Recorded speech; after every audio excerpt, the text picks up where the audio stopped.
Assalomu alaykum aziz tomoshabinlar. Ma'lumki, dunyoning iqtisodiy rivojlanishi ham, ijtimoiy hayotning yaxshilanishi ham ta'lim tizimining sifatiga bog'liqdir. Bu borada esa mamlakatimizda kun sayin yangi islohotlar, qarorlar qabul qilinmoqda. Ayniqsa aholi o'rtasidagi nogironligi bo'lgan farzandlarimiz, yoshlarimiz ham to'liq ta'lim olishiga siyosiy jarayonlarda ham e'tibor qaratilmoqda. Demak, bugungi suhbatimiz aynan inklyuziv ta'lim borasida bo'lib o'tadi. 2021-yil 12-oktyabrda O'zbekiston Respublikasi Vazirlar Mahkamasining alohida ta'lim ehtiyojlari bo'lgan bolalarga ta'lim-tarbiya berish tizimini yanada takomillashtirish chora-tadbirlari to'g'risidagi qarori qabul qilindi.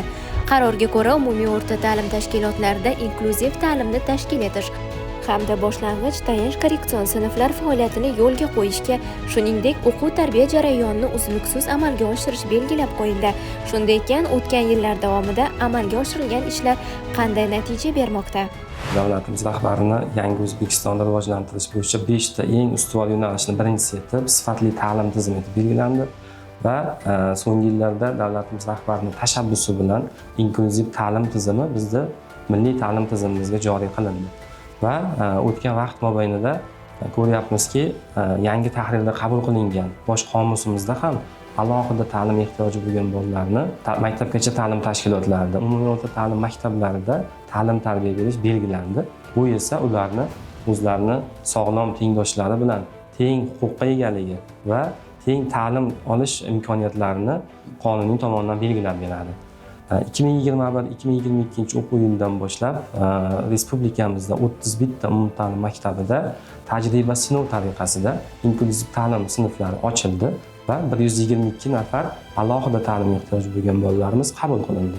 Yillar davomida ota-onalar o'rtasida targ'ibot natijalari, ommaviy axborot vositalarining yordami bilan biz ota-onalarni va jamiyatimizni inklyuziv ta'limga bo'lgan fikrini o'zgartirishga erishdik va 2025-2026 o'quv yilida 2023 ta maktabimizda 4509 nafar alohida ta'lim ehtiyoji bo'lgan bolalarimiz sifatli ta'lim olishmoqda.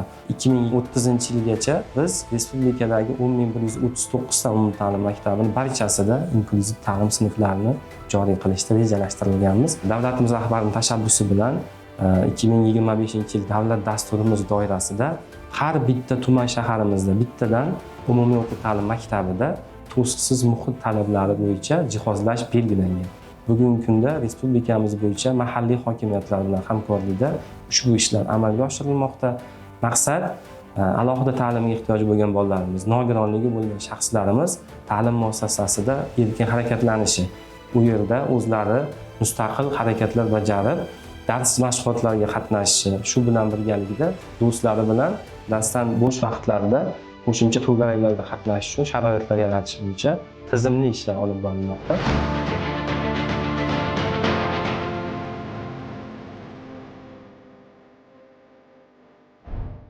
Qarorga ko'ra, jismoniy, ruhiy va aqliy nuqsonlarga ega bo'lgan fuqarolarimiz, yoshlarimiz yakka tartibda bo'lsa ham ta'lim olishlari zarur ekanligiga alohida e'tibor qaratilgan. Xo'sh, bu borada mutaxassis kadrlarning o'rni qanchalik muhim?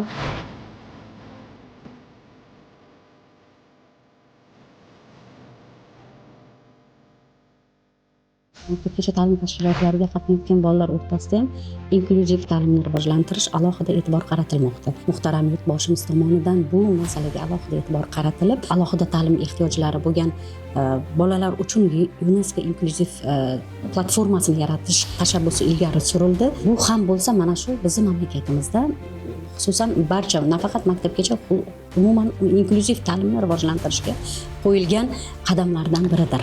Inklyuziv ta'limni rivojlantirish bo'yicha yurtboshimizning 2024-yil 30-sentyabrda qabul qilingan 152-sonli farmonlarida ham bu narsaga alohida e'tibor qaratilgan. Bunda shu masalalar ilgari surilganda respublikaning har bir tumanlarida bittadan maktabgacha ta'lim tashkilotlarida inklyuziv ta'lim guruhlarini tashkil etish, tarbiyachilarga, tarbiyachi yordamchilarga, shuningdek logoped, defektolog o'qituvchilarimizga ham shu bolalar sonidan kelib chiqqan holda bir nafar agar shu guruhda inklyuziv ta'lim bo'yicha bolalarimiz bo'ladigan bo'lsa 10% miqdorida, 2 nafarga 20%, 3 nafar bolalarimiz agar bevosita ta'lim-tarbiya oladigan bo'lsa, ularga shu mazkur guruhda faoliyat ko'rsatayotgan shu aytib o'tilgan toifadagi mutaxassislarimizga 30% miqdorida haqlariga qo'shimcha ravishda ustamalar to'lash belgilab qo'yildi.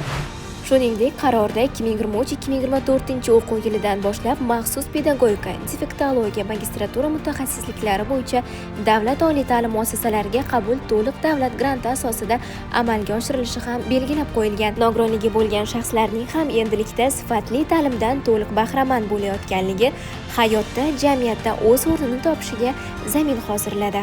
Men ishlayotgan Beksimir tumanidagi 290-maktabda 2021-yil 22 o'quv yilidan boshlab bizning maktabimizda inklyuziv ta'lim sinflari joriy etildi.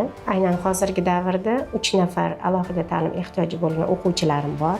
Ulardan 2 nafari inklyuziv ta'lim o'quvchisi, 1 nafari uyda ta'lim, yakka tartibda ta'lim oladigan o'quvchilarim. Har bir sinf o'quvchilarimizga maxsus pedagog joriy qilingan va aynan maxsus pedagog boshlang'ich ta'lim dars berayotgan o'quvchilariga prezidentimiz tomonidan ustamalar berilgan. Uyda ta'lim olayotgan o'quvchilarga fanlar kesimida o'qituvchilar borib, ular bilan ta'lim berib, ularning aynan o'sha o'quvchining bilimiga yarasha baholab 9 oy davomida maktabdagi ta'limni uyida borib har bir o'qituvchi berilgan fanlar kesimida ta'limini berib kelishadi. Maqsad Maktabgacha va Maktab ta'lim vazirligi tomonidan joriy yilning oktyabr-noyabr oylarida Sen iste'dodlisan ko'rik tanlovi joriy etildi. Aynan shu ko'rik tanlovida mening 3 nafar inklyuziv ta'lim o'quvchilarim faol ishtirok etdi va faxrli 1-chi, 2-chi, 3-chi o'rinlarni olishdi. Aynan uyda ta'lim olayotgan o'quvchim 1-chi o'rinni olib, shahar bosqichida oliy o'rinlarga erishdi.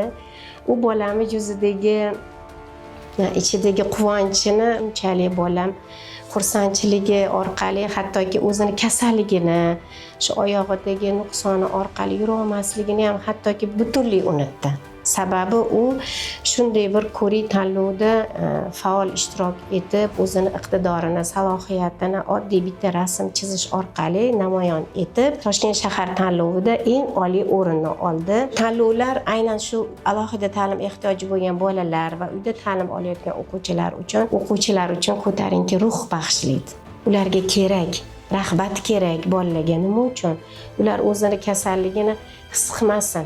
Butunlay esdan chiqarib o'sha sog'lom muhitda, shu sog'lom muhitdagi o'quvchilar qatori ta'lim olishini ular o'zlari his qilsin.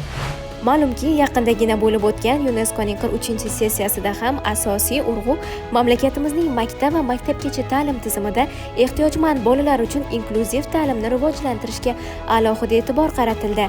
Jismoniy va ijtimoiy xususiyatlardan qat'iy nazar har bir bolaning ta'lim olishi uchun keng imkoniyatlarni yaratish zarurligi aytib o'tildi. Shuningdek, YuNESKOning alohida ehtiyojli bolalar uchun inklyuziv ta'limni rivojlantirish platformasini joriy etish maqsadga muvofiq deb topildi. Kelgusida respublikamizdagi barcha umumta'lim maktablarida shunday to'siqsiz muhit talabalari yaratilishi rejalashtirilgan. Shu bilan birgalikda inklyuziv ta'lim tizimida sifatli malakali pedagoglarni jalb qilish tizimi ham bizning oldimizda ustuvor vazifa bo'lib belgilangan. Natijada malakali pedagog bolani inklyuziv ta'lim sinfida ijtimoiy jamiyatga integratsiya bo'lishiga, ustoz tomonidan berilayotgan bilim va yangiliklarni ko'nikmalarda o'zlashtirishiga yordam bo'lib xizmat qiladi. Buning uchun biz bugungi kunda Nizomiy nomidagi O'zbekiston Milliy pedagogika universiteti va uning hududiy viloyatlarimizdagi filiallarida pedagogik yo'nalishda oliy ta'lim muassasasini tayyorlayotgan kurs talabalariga inklyuziv ta'lim bo'yicha 120 soatli maxsus modul tarzida dars soatlari kiritilgan. Maqsad yo'nalishidan qat'iy nazar oliy ta'lim muassasasini tamomlayotgan bo'lajak o'qituvchilarimiz bo'layotgan yangi ish joyida inklyuziv ta'lim tizimiga tayyor qilib yetkazib berish. Yangi tahrirdagi Konstitutsiyaning 50-moddasida ham ta'lim tashkilotlarida alohida ta'lim ehtiyojlariga ega bo'lgan bolalar uchun inklyuziv ta'lim va tarbiya ta'minlanadi degan normaning kiritilishi barcha uchun xursandchilik bo'ldi. Xolos o'rnida aytishimiz mumkinki, Konstitutsiyamizning 1-moddasida ham O'zbekiston ijtimoiy davlat deya ta'kidlab o'tilgan. Bu esa avvalo inson, so'ng davlat va jamiyat g'oyasi turganligini bildiradi. Yangi tahrirlangan Konstitutsiyamizda esa ta'lim-tarbiyaga oid normalarning kiritilishi bu bugunimiz, ertamiz va kelajagimizga bo'lgan yangi qadam ekanligini ko'rsatadi. Ko'rsatuvimiz esa o'z yakuniga yetdi. Xayr, salomat bo'ling.